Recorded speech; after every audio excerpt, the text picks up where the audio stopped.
कोणीतरी म्हणतंय घरचे मागे लागले आहेत किंवा सोशल पिअर प्रेशर आहे म्हणून आम्ही बाळाला जन्माला घालतो. नो, कारण तुम्ही अशा पद्धतीनं बाळाला जन्माला घालत असाल तर खरं तर तुमचं प्रेमाचं प्रतीक म्हणून येणारं बाळ सफर करणार आहे डिलिव्हरीनंतर. या आजच्या कॉम्पिटिशनच्या युगामध्ये ते जन्माला येईल तर ते जगाचे धक्के खाणार आहे, त्याला त्रास होणार आहे. आणि त्याला त्रास झाला म्हणजे इनडायरेक्टली तुम्हाला त्रास होणार आहे.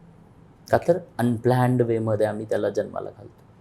So plan, first stop, think, plan and then do action. म्हणजे सुरुवातीचा प्रवास हा या कन्सिव्ह करण्याच्या आधीचा महत्त्व आहे. मला सांगा, आज लग्न एवढी छान छान लॅविश होत आहेत, म्हणजे डेस्टिनेशन वेडिंग किंवा काय करतोय, लाखो कोटींचा रुपये खर्च करतोय आणि लग्न करतोय.